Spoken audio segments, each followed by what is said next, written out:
सही भाइयों नमस्कार। स्वागत है आपका गवर्नमेंट एग्जाम प्रिपरेशन चैनल में।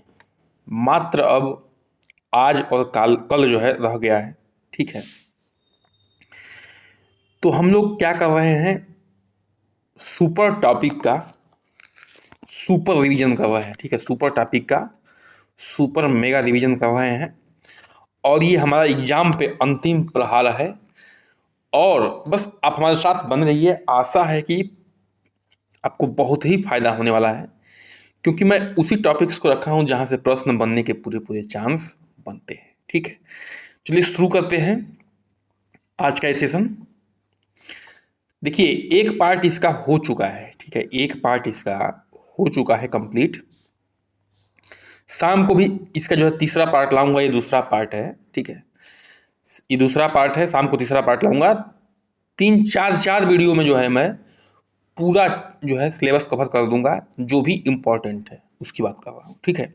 तो बन रहिए, मात्र आधे घंटे करीब वीडियो चलेंगी, ठीक है। बस यही होगा आसपास, और जो है लगभग 2 घंटे में पूरा सिलेबस कवर हो जाएगा। बाकी जितना मैं मैराथन में आपको करवाया हूँ क्वेश्चन आंसर, ठीक है, यानी कि MCQs, उसको आप देखते रहिए, बार बार देखते रहिए, रिविजन करते रहिए, नोट्स को अपने रिविजन करते रहिए। सबसे बड़ी बात है कि अपने मनोबल को जो है बनाए रखिए, जो भी पढ़े हैं, और लास्ट तक जो है कुछ ना कुछ रिवाइज करते रहिए। पूरी कोर्स को एक बार जो है कंप्लीट रिवाइज कर जाइए। चलिए शुरू करते हैं। जनसंख्या विस्फोट को देखते हैं। माल्थस साहब की जनसंख्या सिद्धांत क्या है, ठीक है, बहुत ही इंपॉर्टेंट है। माल्थस साहब जनसंख्या सिद्धांत में माल्थस का जनसंख्या वृद्धि का सिद्धांत जो है 1798 में प्रकाशित हुआ। उनके निबंध ए से अन पॉपुलेशन, ठीक है, ए से अन पॉपुलेशन पर आधारित है। माल्थस का यह सिद्धांत क्या है, वस्तुतः निराशावादी है, ठीक है। कहने का मतलब देखिए, उनका था, पहले तो ये जान लीजिए कि 1798 में जो है जनसंख्या का वृद्धि सिद्धांत उनका प्रकाशित हुआ, और जिससे प्रकाशित हुआ उस निबंध का नाम था एसे ऑन पॉपुलेशन। क्या नाम था? एसे ऑन पॉपुलेशन, यानी कि जनसंख्या पर निबंध। हिंदी में इसका अर्थ निकाला जाए तो होगा, ठीक है। अच्छा, माल्थस का सिद्धांत निराशावादी है। क्यों निराशावादी, देखते हैं। देखिए, जनसंख्या वृद्धि ज्यामिति तथा गुणोत्तर श्रेणी, यानी कि 2, 4, 8, 16, 32, यानी कि देखिए लगातार दोगुना होता जा रहा है, ठीक है। तथा खाद्यान्न उत्पादन की वृद्धि जो है अंगणितीय अथवा समानांतर श्रेणी, यानी कि 2, 4, 6, 8, 10, यानी कि 2 का आंकड़ा बढ़ रहा है, यानी कि ये समानांतर श्रेणी में बढ़ता है खाद्यान्न, यानी कि संसाधन। और जो जनसंख्या बढ़ती है वो जो है 2 गुने रेट से बढ़ जाती है। यानी कि कहने का मतलब इनका था कि हर 25 साल पे जो जनसंख्या अपने आप को दोगुनी कर लेती है, और जो खाद्यान्न होता है, संसाधन होता है, वो उस हिसाब से अपने आप को नहीं बढ़ा पाता है, ठीक है। तो इस पे जो इन्होंने बहुत देखिए इस सिद्धांत को बहुत ज़्यादा महत्व मिला है जनसंख्या के क्षेत्र में, इसलिए जो है बहुत ही इंपॉर्टेंट चाहते हैं माल्थस साहब जनसंख्या सिद्धांत के क्षेत्र में। तो इसको याद रखना है, कब इनका सिद्धांत आया था ये भी याद रखना है, किस ऐसे से लिया गया है, किस निबंध से लिया गया, तो एशियन पॉपुलेशन से लिया गया है, ये भी ध्यान रखना है। अब देखिए, भारत में जनसंख्या वितरण, अभी तक कोई जो है जनगणना नहीं हुआ है, ठीक है। बस 2011 की जनगणना के अनुसार भारत में कुल जनसंख्या 121 करोड़ है। कितना है? 121 करोड़ है, जो कि कुल जनसंख्या का 17.2% है। ध्यान रखिएगा, पूरे विश्व की जनसंख्या का 17.2% है, लेकिन ये 2011 की जनगणना के अनुसार है, ठीक है। लेकिन एक और बात जान लीजिए कि इस समय जो है चीन जो है पहले स्थान पे था। चीन किस स्थान पे था? पहले स्थान पे था जनसंख्या के मामले में। भारत जो है दूसरे स्थान पे था। लेकिन अगर 2023 की बात की जाए तो अब जो है भारत किस स्थान पे पहुंच चुका है? भारत जो है जनसंख्या के मामले में पहले स्थान पे पहुंच चुका है, और चीन जो है दूसरे स्थान पे है। ये 2023 की बात है, और ये 2011 की बात हम लोग कर रहे हैं। तो जब प्रश्न पूछेगा तो ध्यान रखिएगा किस लहजे में पूछ रहा है, किस कॉन्सेप्ट पे पूछ रहा है, ठीक है। हालांकि आशा है कि जो है सेशन, मतलब कि जो जनसंख्या गणना हुआ था, जनगणना 2011 के हिसाब से ही पूछेगा।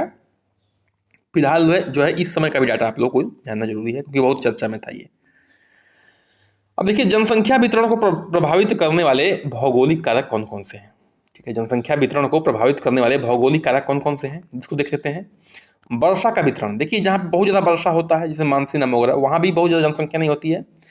जहाँ पे बहुत कम वर्षा होता है, जैसे मरुस्थल वगैरह होता है, वहाँ भी जनसंख्या ज़्यादा नहीं होती है।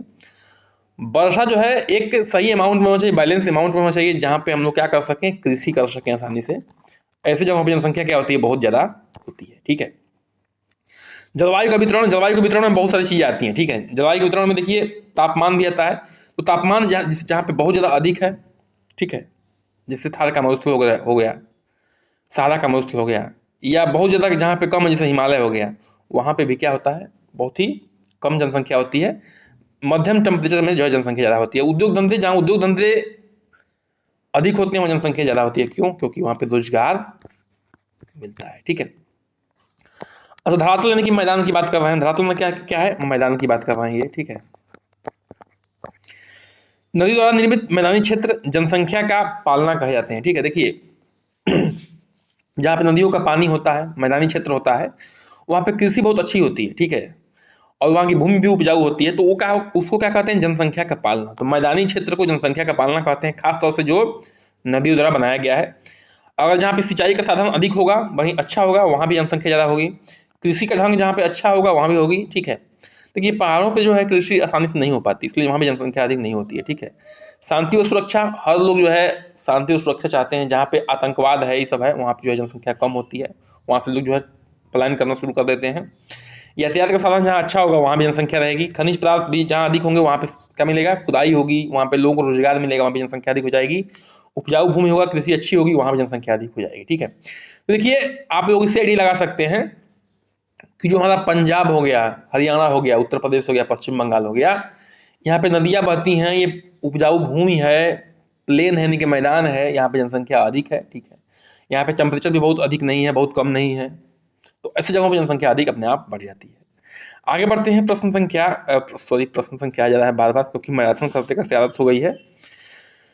भारत में जनसंख्या वृद्धि के क्या कारण है, ये देखना है हम लोग को। भारत में जनसंख्या वृद्धि के क्या कारण है। संयुक्त परिवार प्रणाली। ठीक है। देखिए इसमें क्या होता है कि संयुक्त परिवार प्रणाली में क्या होता है, कुछ जो कामचोर होते हैं उनका भी काम चलता रहता है। ठीक है। क्योंकि एक जो है संयुक्त कोष होता है, उसके अनुसार तो उसमें जनसंख्या वो लोग बढ़ाते रहते हैं, क्योंकि कोई नाम दबाव तो होता नहीं है कि हमको जो है रोकना है। विवाह की अनिवार्यता तथा कम उम्र में विवाह। ठीक है। विवाह की अनिवार्यता हो गई है अपने समाज में, इंडिया में, कि विवाह नहीं करने का मन तो भी आपको करना ही करना है, वो जनसंख्या बढ़ाने के कारण है। दूसरा है कि कम उम्र में विवाह। कम उम्र में विवाह, देखिए जो कम उम्र में विवाह होता है वहाँ पे मैच्योरिटी नहीं होती है। वो जो है भविष्य को बच्चे पैदा करते जाते हैं, बच्चे के भविष्य के बारे में नहीं सोच पाते हैं, और बाद में जो समस्या क्रिएट होती है।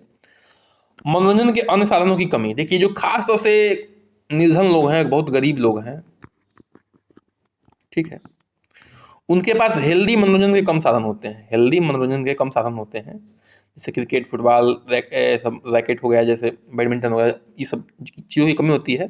तो जो है सेक्सुअल एक्टिविटीज़ को ही क्या मानते हैं, अपना मनोरंजन का साधन मानते हैं। ठीक है। तो यहाँ से भी जो है बच्चे अधिक पैदा हो जाते हैं। प्रचलित धार्मिक विश्वास, मोक्ष प्राप्ति के लिए पुत्र होना अनिवार्य। जो किसी की 2-3 लड़कियां हो गई तो जो है पुत्र इसलिए पैदा कर रहा है कि जब तक हमें लास्ट में मरते वक्त जब तक पुत्र हमें दाग नहीं देगा, नहीं जलाएगा नहीं, तब तक हमें मोक्ष की प्राप्ति नहीं होगी। गर्म जलवायु में देखिए प्रजननता दर अधिक होती है। ठीक है। जो गर्म जलवायु में लोग रहते हैं, जैसे अपना यूपी, बिहार, इस तरह के लोग, थोड़ा गर्म वाला क्षेत्र है, ठीक है, पंजाब, तो यहाँ जो गर्म जलवायु होती है यहाँ पे जो है प्रजननता की क्षमता ज़्यादा होती है, यानी कि बच्चे पैदा करने की क्षमता ज़्यादा होती है। ठीक है। अच्छा, पारिवारिक मान्यता, बड़ा परिवार सम्मान का प्रतीक है और गौरव का प्रतीक है। गांव में या कई जगहों पे मानना है कि हमारा परिवार बहुत बड़ा रहेगा, ठीक है, तो ये सम्मान का प्रतीक है, गौरव का प्रतीक है। गर्भ निरोधक सुविधाओं की कमी, ठीक है, खासतौर से जो गरीब लोग हैं उनमें जो है गर्भ निरोधक सुविधाओं की बहुत कमी होती है, तो वो भी क्या है, समस्या बनता है।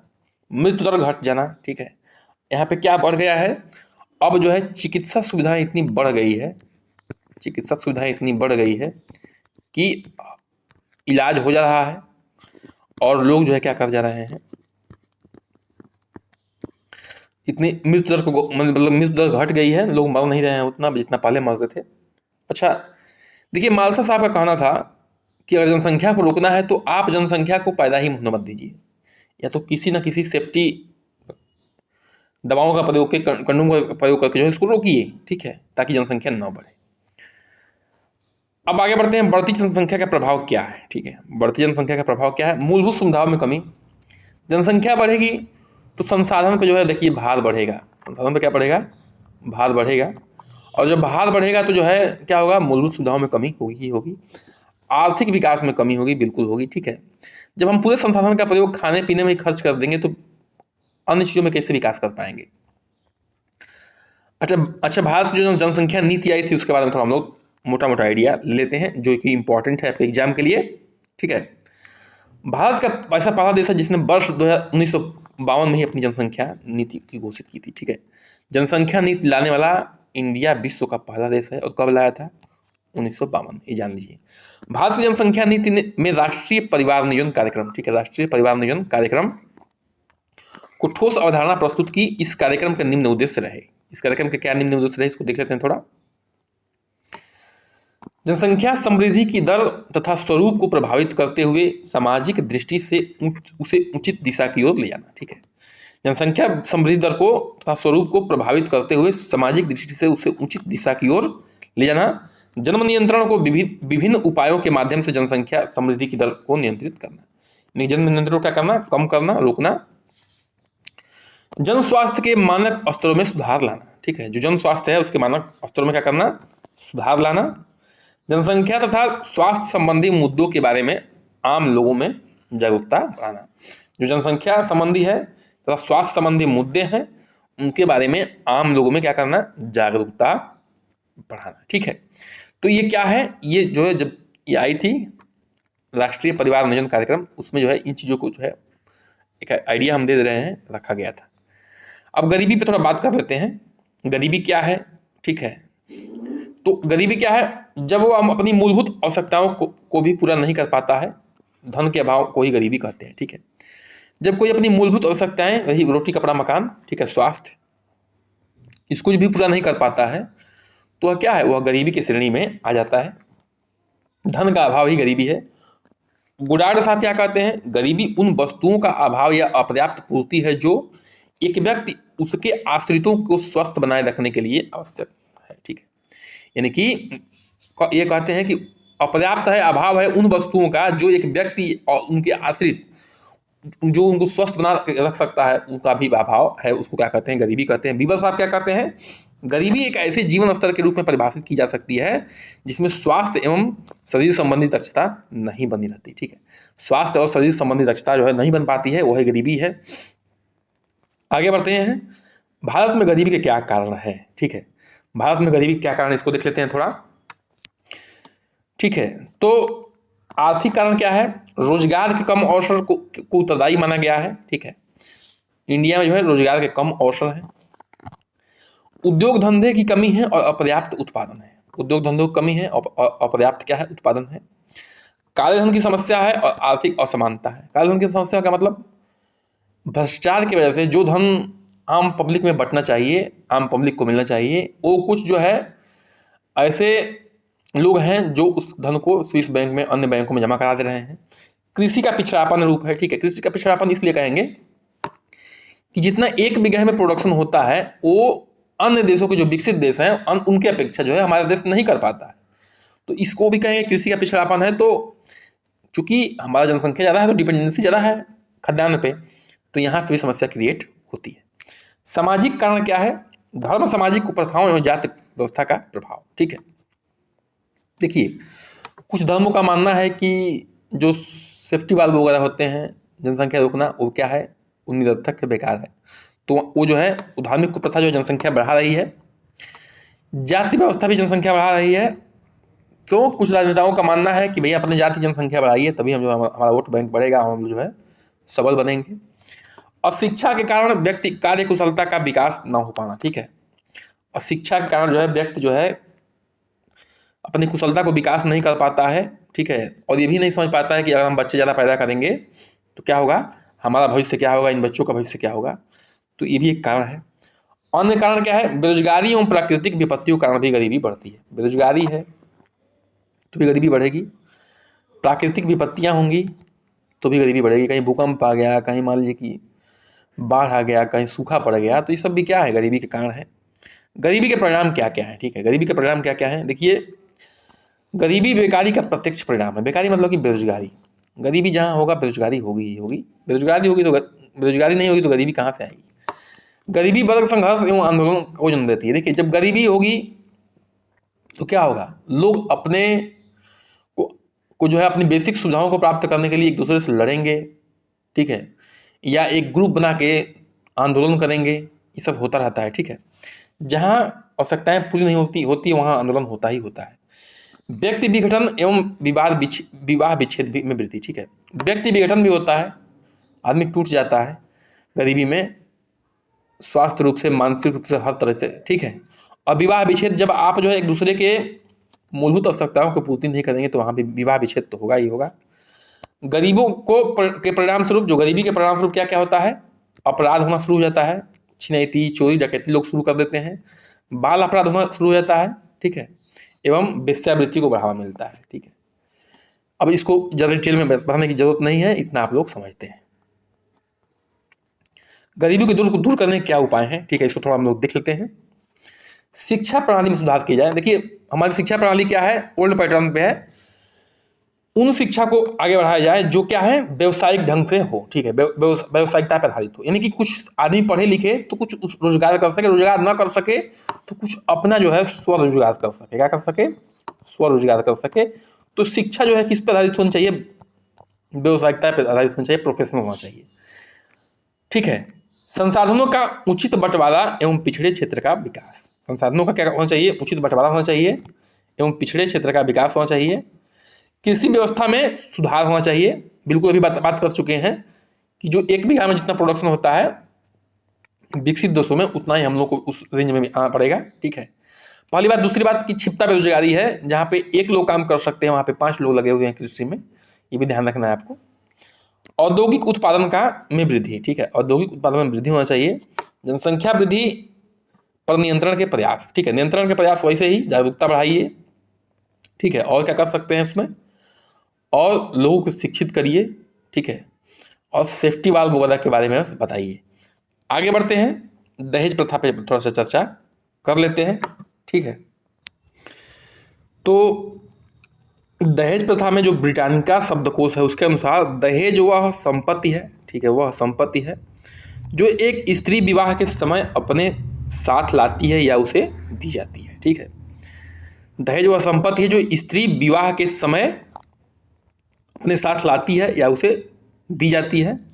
मैक्स रोडिन साहब क्या कहते हैं, साधारणतः दहेज वह संपत्ति है जो एक पुरुष विवाह के समय अपनी पत्नी या उसके परिवार से प्राप्त करता है, ठीक है। देखिए सब आइडिया लगभग एक ही जैसा है, लेकिन आप लोगों को शब्द को पकड़ना होता है, की पॉइंट को, और उसको याद रखना होता है। क्योंकि जब पूछेगा इनके हिसाब से कि चार्ल्स विनिक के हिसाब से तो आपको समस्या क्रिएट हो जाएगी, ठीक है। तो इसलिए जो है याद करना पड़ता है। लेकिन ध्यान रखिए अगर आपको नहीं याद होता है तो भी कोई समस्या नहीं है, ऐसे बहुत सारे प्रश्न नहीं आने वाले हैं, मात्र 2 से 3 स्टेटमेंट आएंगे, अधिक से अधिक आएंगे तो नहीं तो 1 स्टेटमेंट या 2 स्टेटमेंट बस, इससे अधिक स्टेटमेंट नहीं आने वाले हैं एग्जाम में, इतना आपको ध्यान रखना है। और अब समय कम है इसका मतलब ये नहीं कि आपको घबरा के पढ़ना है, अस्थायित्व के साथ पढ़ना है, जो भी पढ़ना है ढंग से पढ़ना है, ये ध्यान रखना है। चार्ल्स विनिक क्या कहते हैं, दहेज वह धन है या वस्तु है या संपत्ति है जो कि किसी एक पक्ष को व्यक्ति विवाह के समय प्रदान करता है, ठीक है। दहेज वह धन या वस्तु है, संपत्ति है जो किसी एक पक्ष को व्यक्ति या विवाह के समय प्रदान करता है। दहेज प्रथा के कारण क्या क्या है देख लेते हैं इसको, ठीक है। दहेज प्रथा का क्या कारण है इसको देख लेते हैं। अंतर विवाह का नियम व्यक्ति को अपनी जाति में विवाह करने को अनुमति देता है, ठीक है। अंतर विवाह का नियम में क्या है कि अपने ही जाति में विवाह करना है, तो आप संघर्ष जाते हैं, दहेज की जो है समस्या बढ़ जाती है। संयुक्त परिवार में जो है स्त्रियों का शोषण दहेज प्रथा के नाम पर किया जाता है, ठीक है। सामाजिक परंपराएं दहेज प्रथा के प्रमुख कारण है। समाज में ये परंपरा बन गई है कि दहेज लेना है, लड़के होंगे दहेज लेना है, लड़कियों को दहेज देना है, और जो है परंपरा क्या है, सबसे बड़ा दहेज का कारण बन गया है। विवाह की अनिवार्यता दहेज लेने और देने को प्रोत्साहित करता है, यानी कि विवाह करना ही करना है लड़कियों का, तो लड़कियों का विवाह करना ही करना, तो बाप मजबूर होता है कि इस जो है इसको क्या करे, देगा दहेज। महंगी शिक्षा प्रणाली दहेज को प्रोत्साहित कर रही है, ठीक है। लोग ये सोच रहे हैं कि हमारे लड़के में जो है इतना पढ़ाई में खर्च हुआ है तो हम जो है पूरा पैसा वसूल लें, ठीक है। किसमें, किसके लिए? दहेज के रूप में। पुरुष प्रधान समाज होने की वजह से स्त्रियों की निम्न स्थिति निम्न तरीके से दिखाया जाता है, ठीक है। यानी कि यह पुरुष प्रधान देश है तो स्त्रियों को निम्न तरीके से दिखाया जाता है और उनको जो है दहेज देना पड़ता है। अगर देखिए सबसे बड़ी चीज़ है कि अगर स्त्री भी स्वावलंबी हो, अपने पैरों पे खड़ा हो, तो उसको जो है दहेज देने की जरूरत नहीं है, वो ठीक है, और वो गलत सही का फैसला कर सकती है। सबसे बड़ी बात है कि जो है उसको स्वावलंबी होना चाहिए, अपने पैरों पे खड़ा होना चाहिए। दहेज प्रथा को समाप्त करने के लिए दहेज निरोधक कानून वर्ष 1961 में लाया गया था तथा यह कानून जो है 1 जुलाई 1962 को संपूर्ण देश में लागू हुआ है। बहुत ही इंपॉर्टेंट ये नियम है आपके एग्जाम पॉइंट ऑफ व्यू से, ठीक है। 1961 में आया था दहेज रोकने के लिए कानून और 1962 में लागू हुआ। दहेज प्रथा को समाप्ति या नियंत्रण या उन्मूलन करने का क्या सुझाव दिया गया है? प्रेम विवाह को प्रोत्साहित किया गया है, ठीक है। प्रेम विवाह होगा दहेज प्रथा जो है घटने लगेगा। शिक्षा का प्रचार प्रसार दहेज प्रथा को समाप्ति का प्रयास, ठीक है। शिक्षा जब होगा तो लोग जागरूक होंगे, वो भी जानते हैं कि हमारी भी लड़की हो सकती है, तो जब हम दहेज लेंगे देना भी नहीं पड़ेगा, ठीक है। तो ये शिक्षा का प्रसार किया जा सकता है। अंतर जातीय विवाहों को प्रोत्साहित किया जाए, यानी कि एक जात से दूसरे जात में जो विवाह कराया जाए। हिंदू धर्म में क्या है कि अपनी जात में शादी करनी है, ठीक है। अगर दूसरे जात में भी शादी करने के लिए अलाउ कर दी जाए, चाहे लोग सामाजिक रूप से जागरूक हो जाएं। हालांकि शहरों में बहुत अच्छा हो गया है, अब ऐसा हो रहा है और बहुत ही स्वागत करने योग्य फैसला है लोगों का, ठीक है। तो ऐसा हो जाए तो दहेज प्रथा कम हो जाएगा। सामाजिक चेतना द्वारा दहेज प्रथा को उन्मूलन किया जा सकता है, यानी कि सामाजिक कुप्रथाओं पे बैन जो है जन जागरूकता से ही हो सकता है। जन जागरूकता अभियान चलाया जाए, ठीक है। आगे बढ़ते हैं। दहेज प्रथा सामाजिक समस्या के रूप में कैसे है? ऋणग्रस्तता, लड़की के बाप को जो है ऋण लेना पड़ता है दहेज चुकाने के लिए। पारिवारिक संघर्ष हो जाता है, ठीक है। दहेज प्रथा के नाम पे जो नई कन्या आती है उसको जो है सताया जाता है, परेशान किया जाता है, तो पारिवारिक संघर्ष सुंदर होता है। बेमेल विवाह होता है। एक सुंदर सुशील कन्या को जो है दहेज न होने की वजह से उसके पिता ऐसे लोगों के साथ शादी कर देते हैं जो उस लायक नहीं होते हैं। आत्महत्या, ठीक है, नई वधुएं जो है दहेज के नाम पे आत्महत्या कर लेती हैं। कन्या भ्रूण हत्या या शिशु हत्या, जब देखते हैं भ्रूण चेकिंग में करवाते हैं लोग, लड़की है कि लड़का है, लड़की होती है तो दहेज लेना पड़ेगा, इसको पढ़ाना दिखाना पड़ेगा, ये घर दूध चली जाएगी, इसके लिए बहुत दहेज की इकट्ठा करना पड़ेगा, तो उसको भ्रूण हत्या करवा देते हैं। विवाह का व्यापारीकरण हो गया है। दहेज इतना देंगे तो हम इतना करेंगे, इतना नहीं देंगे तो इतना नहीं करेंगे शादी, ठीक है, ये सब हो रहा है। अनेक समस्याओं का जड़ हो गया है, सामाजिक समस्याओं का। स्त्रियों की निम्न स्थिति हो रही है इसमें, ठीक है। लोग इसलिए भी नहीं पढ़ाते अपने बच्चों को कि आप दहेज में भी खर्च करेंगे, यहाँ पढ़ाई में भी खर्च करेंगे, कितना खर्च करेंगे, सच में इतना पैसा होता भी नहीं लोगों के पास, ठीक है। तो जब शिक्षा नहीं होता है तो शिक्षा नहीं है तो देखिए, शिक्षा नहीं है तो स्त्री कमजोर है। शिक्षा बहुत बड़ा आपका हथियार है। निम्न जीवन स्तर हो जाता है इसकी वजह से। यौन कदाचार, देखिए बहुत लड़कियों को दहेज की वजह से शादी नहीं हो पाता है, तो वह जो है गलत रास्ते पकड़ लेती हैं। पारिवारिक विघटन होना शुरू हो जाता है। अविवाहित लड़कियों की संख्या में वृद्धि हो रही है दहेज न होने की वजह से पिता के पास। मुस्लिम महिला विधेयक 2019 ये आया था, ठीक है। मुस्लिम महिला विधेयक विवाह अधिकार संरक्षण नियम आया था ये, ठीक है, 2019 में। विधेयक का क्या प्रावधान था, ठीक है, ये 3 तलाक वाले की हम बात कर रहे हैं। देखिए 3 तलाक बहुत फेमस नियम आया था, 2019 में आया था। इसमें क्या था कि पति अगर तलाक मौखिक तलाक देता है, तलाक तो तलाक हो गया, ठीक है। तो इसमें क्या है कि इसके लिए सरकार कानून लेके आई थी। हालांकि इसका बहुत विरोध हुआ था, लेकिन ये स्वागत करने योग्य कानून था, महिला बहनों के हित के लिए कानून था, ठीक है। इस विधेयक के अंतर्गत 3 तलाक के मामले को दंडनीय अपराध माना गया है। 3 तलाक अगर देंगे तो दंडनीय अपराध है। तत्काल 3 तलाक देने वाले को अधिकतम 3 साल तक की सजा और जुर्माना हो सकता है। पति पत्नी के बीच यदि किसी प्रकार का आपसी समझौता होता है तो पीड़िता अपने पति के खिलाफ दायर किया मामला वापस ले सकती है, ठीक है। तो देखिए जो ऐसे पुरुष हैं वो अब डरेंगे तलाक देने से, ठीक है, कि भैया हमको 3 साल की सजा भी हो सकती है, जुर्माना भी देना पड़ सकता है। और इसका बहुत ही गलत तरीके से फायदा उठाया जाता था पुरुषों द्वारा महिलाओं पे, तो यहाँ पे जो है ये अच्छी बात है। सामाजिक नियंत्रण पे बात कर लेते हैं थोड़ा, ठीक है, कि सामाजिक नियंत्रण क्या है। पीएच लैंडिस के हिसाब से मनुष्य मात्र नियंत्रण के कारण ही मानव है। पीएच लैंडिस आप क्या कहते हैं कि मनुष्य मात्र नियंत्रण के कारण ही क्या है, मानव है। नहीं तो पशुओं की तरह अगर नियंत्रण नहीं होता तो भी क्या होता है, पशु ही होता, मानव नहीं होता। लास्ट आप क्या कहते हैं, सामाजिक नियंत्रण का अभिप्राय उन सब साधनों से है जिनके द्वारा समाज सदस्यों को अपने आदर्शों के अनुरूप बनाता है। ठीक है। सामाजिक नियंत्रण का अभिप्राय उन साधनों से है जिनके द्वारा समाज सदस्यों को अपने आदर्शों के अनुरूप बनाता है। स्मिथ क्या कहते हैं? सामाजिक नियंत्रण उन उद्देश्यों की पूर्ति है जो कि उन उद्देश्यों के प्रति जागरूक सामूहिक अनुकूलन द्वारा होता है। यानी कि जो भी उद्देश्य है समाज का, उनके द्वारा जागरूक सामूहिक अनुकूलन करके जो है उसको पाया जाता है। सामाजिक नियंत्रण के क्या उद्देश्य हैं, इसको थोड़ा देख लिया जाता है। ठीक है, देखिए ये एक तरह से रिवीजन हम लोग कर रहे हैं। रिवीजन उन टॉपिक्स का कर रहे हैं जहाँ से क्वेश्चन बनने के बहुत ही ज़्यादा चांस हैं, यानी कि इम्पॉर्टेंट टॉपिक का हम लोग रिवीजन कर रहे हैं। और घबरा के कुछ भी नहीं पढ़ना है, लास्ट तक बने रहिए, मैं गारंटी दे रहा हूँ कि आपको जो है फायदा होने वाला है। ठीक है, सामाजिक नियंत्रण का उद्देश्य समाज के सभी सदस्यों के व्यवहार को निर्देशित एवं नियमित करना ही सामाजिक नियंत्रण का उद्देश्य है। समाज के सभी सदस्यों के व्यवहार को निर्देशित करना एवं नियमित करना ही क्या है? सामाजिक नियंत्रण का उद्देश्य है। अब देखिए सामाजिक नियंत्रण के प्रकार हम लोग देख लेते हैं। ठीक है, सामाजिक नियंत्रण के प्रकार देख लेते हैं। चार्ल्स कूले साहब के अनुसार जो है चेतन और अचेतन जो है सामाजिक नियंत्रण के प्रकार है। चार्ल्स कूले के अनुसार, कार्ल मैनहिन साहब के अनुसार जो है प्रत्यक्ष सामाजिक नियंत्रण, जिसमें माता पिता भाई बहन जो है व्यक्ति को क्या करते हैं, उसको क्या करते हैं, नियंत्रित करते हैं, उसके व्यवहार को। ठीक है, उसके मानसिक क्षमता को।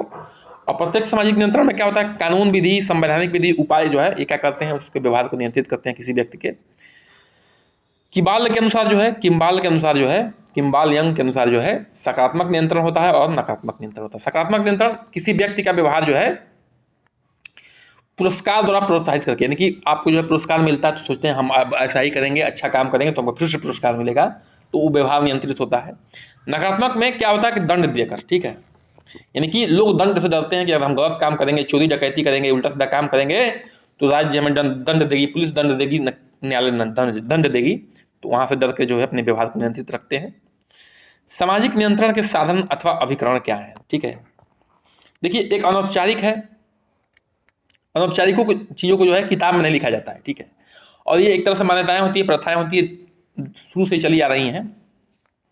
औपचारिक अभिकरण क्या होता है? ये लिखा हुआ है, एक विधि कानून है। ठीक है, इसको राज्य लागू करती है, ये लिखा हुआ है और जो है इसको समय समय पे चेंज भी किया जा सकता है। धर्म व्यवस्था, विश्वास, कला, सामाजिक आदर्श, प्रथाएं, नेतृत्व कला, परिवार, रूढ़ियाँ, नैतिक आदर्श, सामाजिक सुरक्षा सुझाव, जनरीतियाँ, सामाजिक उत्सव, ये सब क्या है? अनौपचारिक अभिकरण है। औपचारिक अभिकरण में क्या आएगा? कानून हो गया, राज्य हो गया, जनमत, शिक्षा व्यवस्था, प्रचार, ये सब क्या है? औपचारिक अभिकरण है। आगे बढ़ते हैं, महत्वपूर्ण अधिनियम पे आ जाते हैं। ठीक है, दहेज विरोध अधिनियम जो है 1961 में आया था, इसको याद कर लेना है। दहेज विरोध अधिनियम कब आया था? 1961 में। ये निषेध अधिनियम दोनों एक ही साथ कर सकते हैं। हिंदू विवाह अधिनियम कब आया था? 1955 में आया था। हिंदू विवाह अधिनियम 1955 में आया था। बाल विवाह नियंत्रण अधिनियम कब आया था? 1929 में। बहुत सब कुछ जो है हम लोग डिटेल में पढ़ चुके हैं क्वेश्चन वगैरह में।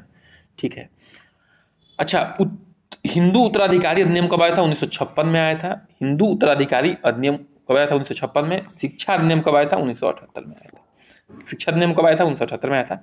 सब कुछ आपको डिटेल में पढ़ लेना है।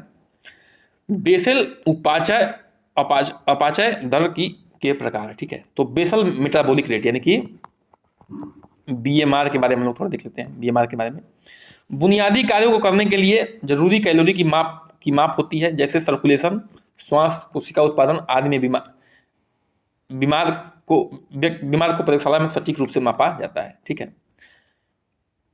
कहने का मतलब समझिए कि जो हमारे शरीर में फेफड़ा चलता है, ठीक है, हार्ट चलता है, ब्लड में सर्कुलेशन हो रहा है, हम लोग सांस ले रहे हैं, कोशिकाओं का नया कोशिकाएं बन रही हैं, तो इन सब में क्या लगता है? ऊर्जा लगती है शरीर की। इसी को क्या नापा जाता है? इसी को जो है BMR कहा जाता है, यानी कि बेसल मेटाबॉलिक रेट कहा जाता है। और इसको जो है प्रयोगशाला में सटीक रूप से मापा जा सकता है, ऐसे नहीं मापा जा सकता है। रेस्टिंग मेटाबॉलिक रेट क्या होता है, यानी कि RMR क्या होता है, इसको ध्यान रखता है। आराम करने के दौरान ऊर्जा कितना बर्न होता है, कितना कैलोरी ऊर्जा बर्न हुआ आराम करने के दौरान, कितना कैलोरी ऊर्जा बर्न हुआ, उसको क्या कहते हैं? RMR कहते हैं। अब BMR को बात करते हैं, BMR पे बेसल मेटाबॉलिक रेट पे बात करते हैं। उसको प्रभावित करने वाले कारक कौन से हैं? बीएमआर को प्रभावित करने वाले कारक कौन से हैं? आयु हो गया, उम्र हो गया, शरीर के आकार हो गया, विकास हो गया, निग्रह हो गया और ड्रग्स हो गया। ये सब क्या है? ये बीएमआर को प्रभावित करने वाले कारक हैं। विश्व स्वास्थ्य संगठन के अनुसार जो है, कुछ शिशुओं के आहार पर बात कर लेते हैं, ठीक है। विश्व स्वास्थ्य संगठन के अनुसार शिशुओं के आहार बात कर लेते हैं। शिशु को जन्म के 6 माह के दौरान केवल स्तनपान कराना चाहिए। शिशु को जो है 0 से लेकर 6 महीने तक केवल माँ को जो है स्तनपान कराना चाहिए। शिशुओं को 2 वर्ष की आयु और उसके बाद तक जो है अनुपूरक आहार के साथ लगातार स्तनपान कराना चाहिए।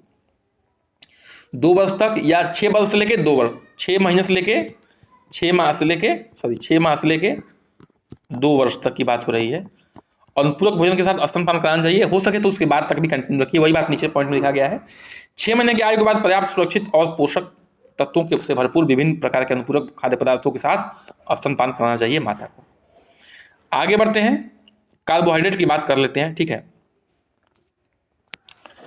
यह जो है शरीर को ऊर्जा प्रदान करता है। अनाज, अरबी, शकरकंद, आलू, शक्कर, शहद, केला, आम, गन्ना आदि में मिलता है। इसकी कमी से थकावट हो जाती है, बार बार बीमारी होती है, वजन कम हो जाता है, कुपोषण हो सकता है, ठीक है। ये सब चीज़ें जो है कमी की वजह से होता है। प्रोटीन देख लेते हैं। प्रोटीन को हम लोग, प्रोटीन किस में सहायक है? कोशिका के निर्माण में सहायक है, शरीर की वृद्धि में, शरीर के चोटों की मरम्मत करने में, महत्वपूर्ण घटकों का निर्माण करने में, जैसे हीमोग्लोबिन हो गया, श्वेत रक्तकण हो गया यानी कि WBC हो गया, ठीक है, व्हाइट ब्लड सेल की। तो RBC WBC जो है प्रोटीन से बना होता है, वही जो है प्रोटीन निर्माण करता है इसको, ठीक है। ये ध्यान रखना है आपको। प्रोटीन किस में मिलता है? दाल में, फलदार सब्जियों में, अंकुरित अनाज में, तिलहन में, सूखे मेवे में, ठीक है, मांस में, अंडा में, दूध में या दूध से बने पदार्थ में। कुपोषण होता है, थकावट होता है, इससे वजन कम हो जाता है। वसा, ये भी शरीर को क्या करता है? ऊर्जा प्रदान करता है। तेल, घी, बीज, मक्खन सूखे मेवे में ये मिलता है। तेल, घी, बीज, मक्खन सूखे मेवे में मिलता है। इसी कमी से क्या होता है? कुपोषण, ऊर्जा की कमी होती है, दुबलापन, थकावट ये सब हो जाता है, ठीक है, इसी कमी से। अब देखिए कुछ विटामिन के बारे में बात कर लेते हैं। देखिए मैं विटामिन ई और के को रखा हूँ, लेकिन कुछ विटामिन देखिए जैसे विटामिन ए है, ठीक है। जैसे मान लीजिए कि विटामिन ए है, ठीक है, विटामिन ए है। तो विटामिन ए सब जानते हैं कि आंखों को स्वस्थ बनाए रखता है। विटामिन ए रोग प्रतिरोधक क्षमता भी उसमें होता है।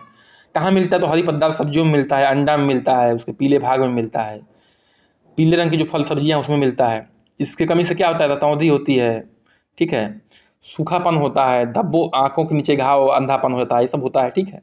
विटामिन डी भी जानते हैं आप लोग। विटामिन डी जो जानते हैं आप लोग, ठीक है, कि हड्डियों जो है मजबूत बनाने में, कैल्शियम क्या करता है? अवशोषण करने में सहायता करता है। ये सूर्य किरणों में से मिलता है। अगर कमी होती है तो क्या होता है? बच्चों में रिकेट्स नामक की बीमारी होती है, अस्थ संबंधी यानी कि हड्डियों संबंधित विकार होता है, जोड़ों को चौड़ा हो जाता है, तालू नरम हो जाता है। ये सब क्या है? विटामिन डी में की सहायता से होता है, ठीक है। विटामिन ई देख लीजिए, प्रजनन स्वास्थ्य को बनाए रखता है, विभिन्न प्रकार के तेलों में पाया जाता है, ठीक है, बाझपन, नपुंसकता इसकी कमी से होता है। विटामिन के जो है रक्त जमने में सहायक होता है। विटामिन के, प्रोथ्रम्बिन, ठीक है, प्रोथ्रम्बिन का स्तर रक्त में कम हो जाता है, ठीक है, कम हो जाता है। इसकी वजह से रक्त में स्पंदन देरी से होता है, ठीक है। अब देखिए इसके अलावा जो है आप लोग पढ़े होंगे आयरन, ठीक है, हम इस पर बहुत चर्चा किए हैं, ठीक है, तो इसको थोड़ा देख लेते हैं, हम लोग, ठीक है। जैसे मान लीजिए आयरन है यानी कि लौह तत्व है। तो लौह तत्व का क्या काम है? बहुत बार बात कर चुके हैं, ठीक है। देखिए हीमोग्लोबिन में जो है ऑक्सीजन पहुंचाने का काम करता है और लौह तत्व से ही हीमोग्लोबिन बनता है, ठीक है। प्रोटीन भी सहायक होता है इसमें। गुड़, तिलहन संपूर्ण अनाज में पाया जाता है। गुड़ में, तिलहन में संपूर्ण अनाज में पाया जाता है। गर्भवती महिला में जो है बहुत जरूरी होता है। अगर नहीं होगा आयरन की कमी हो जाएगी गर्भवती महिला में, तो क्या हो जाएगा? गर्भपात हो जाएगा। क्या हो जाएगा? गर्भपात हो जाएगा, ठीक है, आयरन कमी हो जाएगी तो। अच्छा, कम वजन हो जाएगा। बच्चे जो है प्रसव पूर्व जो है देखा जा सकता है, प्रसव पहले ही हो जाएगा। कैल्शियम होगा तो वही हड्डियों की समस्या हो जाती है। देखिए कैल्शियम कहाँ पाया जाता है? कैल्शियम जो है, बता दूं आपको, कैल्शियम जो है दूध में पाया जाता है। दूध से बने जितने प्रोडक्ट होते हैं, दूध उससे जितने बने पदार्थ होते हैं, हरी पत्तेदार सब्जियों में, संपूर्ण अनाज में, तिलहन में पाया जाता है, ठीक है। कम हो गए, कैल्शियम कमी हुई तो क्या होगा? रिकेट्स हो जाएगा। आयोडीन कमी हुई तो क्या हो जाएगा? आयोडीन पर थोड़ा बात कर लेते हैं, ठीक है, मोटा मोटा आइडिया दे रहे हैं।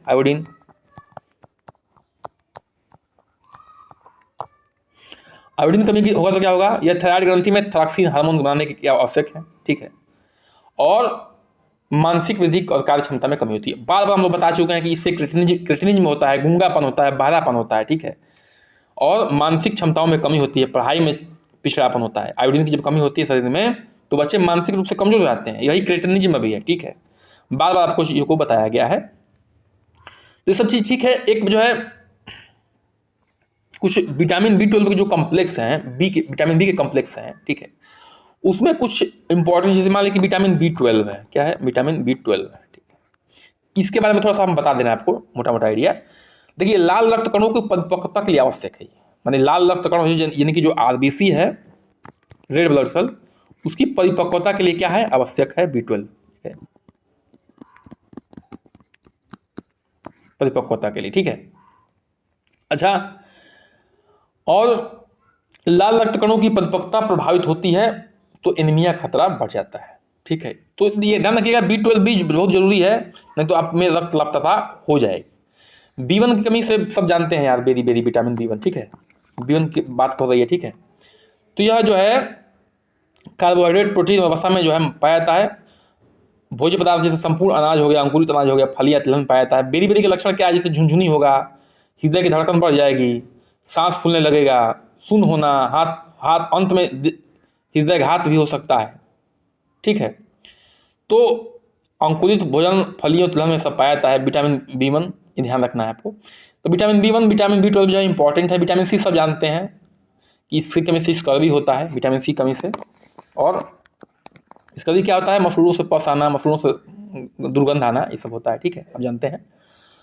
जितने भी खट्टे फल हैं, ठीक है, आंवला हो गया, अमरूद हो गया, खट्टे फल हो गए, अंकुरित अनाज हो गया, सब में क्या मिलता है, विटामिन C मिलता है। एक बात ध्यान रखिएगा, मिर्चा में भी विटामिन C मिलता है, जो हरा मिर्च होता है ना, उसमें भी क्या मिलता है, विटामिन C मिलता है। इस बात को आपको ध्यान रखना है, ठीक है। चलिए, आज का सेशन हमारा यही समाप्त होता है। कृपया चैनल को आप लोग सब्सक्राइब कर दीजिए, लाइक कर दीजिए, शेयर कर दीजिए, कमेंट कर दीजिए। ये 36 मिनट जो है आपके, जो है आप जो पढ़ेंगे, मैं बता दूँ, 36 मिनट जो 36 मिनट आप दे रहे हैं या 40 मिनट जो भी दे रहे हैं, आप जब इस चीज़ को पढ़ेंगे तो आपको कम से कम 6 घंटे लग जाएंगे इतने ही चीज़ को पढ़ने में। हम जो है 8 घंटे 10 घंटे लग के बनाते हैं इसको, तब जाके आपके सामने लाते हैं। तो हमारे जो है इस मेहनत को आप थोड़ा सा नाम दीजिए, कम से कम चैनल को सब्सक्राइब, लाइक, शेयर कर दिया करिए। और आशा है, मुझे पूर्ण विश्वास है कि अगर जो भी हमारे साथ बाने लास्ट तक बनी है, उनका सिलेक्शन पक्का ही होगा, ठीक है, पक्का होगा। मैं ऐसे नहीं कहता हूँ, मैं 4-5 एग्जाम निकाल के बैठा हूँ, ठीक है, इसलिए मैं इस बात को दावे के साथ कहता हूँ। चलिए, बन रही हमारे साथ। नमस्कार, जय।